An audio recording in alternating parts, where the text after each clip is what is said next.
Hello, here we are with Mayhem in Monsterland, which is probably one of the very last mainstream commercial releases for the Commodore 64. Now this wasn't released in the shops, but it was available from mail order from Apex Software. But certainly very late in the 64's lifespan, 93. But here we go. Now, if you couldn't guess, this is a platform game, and each land, we're at Jelly Land at the moment, each land is divided into two stages: sad stage and happy stage, or status it says. Status is sad. So obviously it's a cutesy platformer, but you know it's not sickeningly cute or anything like that. You know, it's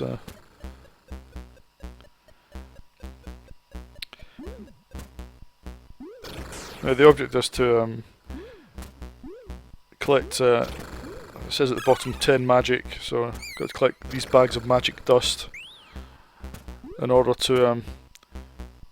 You'll see what happens once you collect 10 magic bags. You've got to get to the magic dragon, who will will change the colour of the landscape back to happy. You'll see it's maybe a little inspired by Whizball, I think, in terms of having a landscape that you can colour in.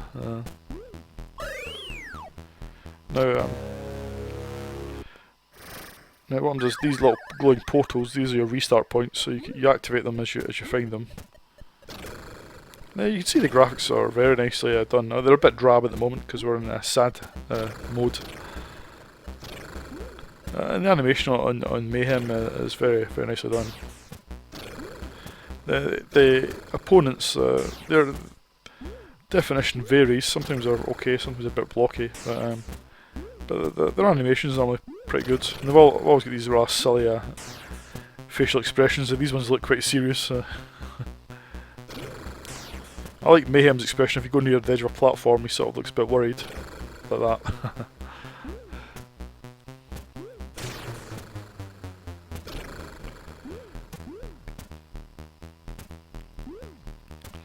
Now, when this came out, this was sort of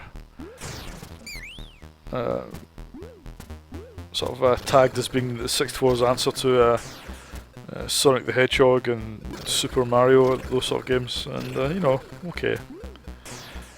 It's probably not quite got the quality those games have, you know, in terms of game design, but in terms of making professional use of the 64, this is probably one of the best games you can find. Technically it's very impressive. I might not look at it at the moment, but you'll see later on how colourful the game actually is. Now I believe the scrolling makes use of what's known as VSP scrolling, which is basically exploiting a bug in the VIC chip, the VIC-2 chip, because otherwise you can't really have colour scrolling this fast without some compromises. And unfortunately, because it exploits a bug, there's some 64s that this game just won't run on. It'll crash. So I'm not sure whether the developers offered a refund for people who had those 64s. I don't know. I guess it's just very timing critical.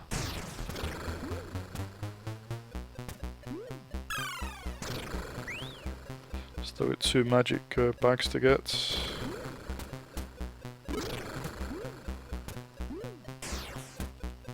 Now, I'm not a massive platformer fan, so I prefer it if it's got a bit of shooting in it, to be honest.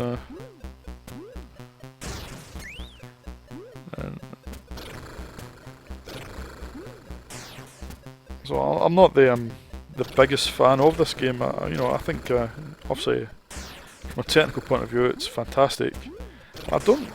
Maybe I'm not the best qualified person to say so, but I just don't think the gameplay is as good as a lot of other platform games. I just personally find it rather frustrating. It's a rather difficult game.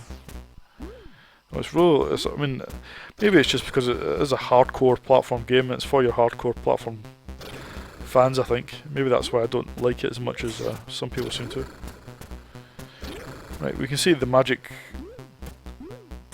number is at 0, so I can now go down the waterfall.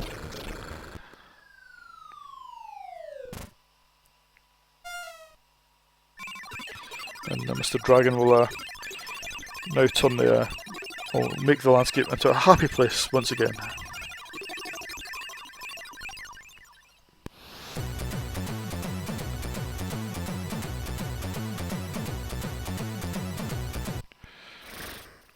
And now we have this colour explosion, for want of a better phrase. And as you can see, the graphics themselves are, you know, there's not a lot of games in 64 have graphics this impressive. I mean, this is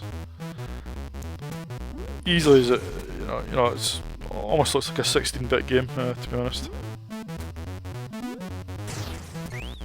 Now I've just picked up a power-up, which now gives me a power. I can't remember what it's called now, but it lets you, if you hold down fire, you can now charge, and the game scrolls at this fantastic speed, which is not quite Sonic speed, but it's pretty fast. I mean, personally I think it's so fast it's not much use, because you can't really charge it enemy without killing yourself. Now you can see some of the enemy seem a bit flickery. It's because it's using colour mixing effects to, you know, to get more colours on the screen. Now it's like Dragon Breeder, but it has alternate, or has colours, different colours on alternate frames to generate the appearance of a new colour. Again, doesn't work very well on an emulator, I'm afraid. Yeah, now that it's in a happy mode landscape, you have to collect colour stars. Now I've got to get 131 stars now, and then get to the end of the level.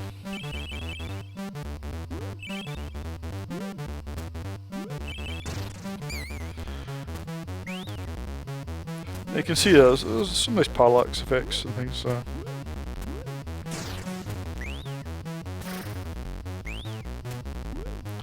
And the music changes depending on whereabouts in the level you are.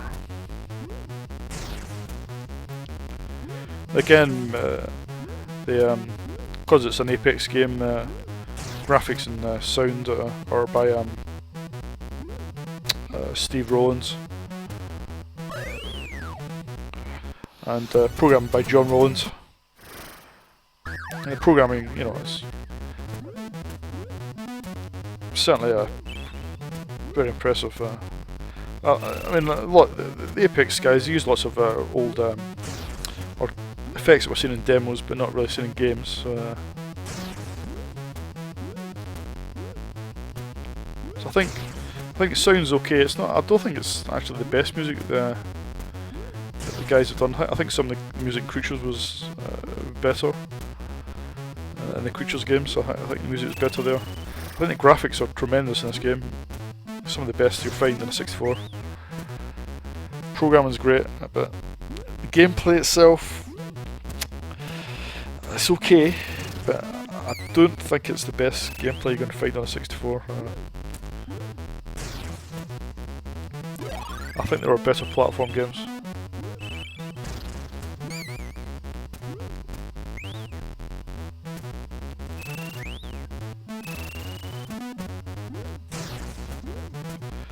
Right, well, that's Mayhem in Monsterland for you. Let's just whiz through the level here. What am I going to rate it? Now this is a tricky one because I think when this came out, Commodore format, I think it was Commodore format, gave it 100%, saying that you know, it was the best game you'd ever get on the 64. Now, personally, I don't agree. I don't think it's the best game in the 64, not by a long shot. So I think I'll give this. It's okay. It's just if it was easier, I would rate it more highly, but I think it's just a bit too hard. I mean, I'm on the first level effectively, and it's quite hard already. I mean, but as the levels go on, I think there's about 5 levels. I think it just gets ridiculous. I mean, I'm not sure it's even possible to complete it, but I guess some of the hardcore platform fans may have completed it. But yeah, I'm going to give it. I'm going to give it 6.5. I think. Well, I'll give it 7. I'll give it 7 out of 10. But I would have given it more if it had been easier. But nah. That's all for this video.